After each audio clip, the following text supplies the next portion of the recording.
Ja, jeg er uddannet brandmand og har arbejdet som det i 5 år cirka, som deltidsbrandmand.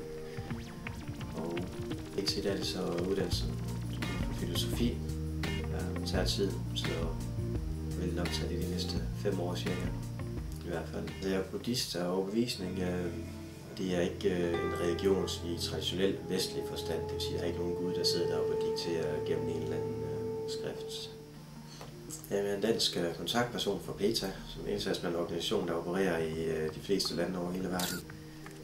Og det er egentlig det går ud på, det er, at de kontakter mig, når de har for eksempel, når der skal oversættes til dansk til nogle pressemeddelelser, eller hvis der skal arrangeres noget pressekonference, eller så skal laves en demo, eller et event, eller et eller andet, hvad de nu har på tegnebrættet. Det var så lidt om mig. Tak fordi du har lyst til at kigge med. Og hvis du har lyst til at skrive til mig, så ser jeg frem til at høre fra dig.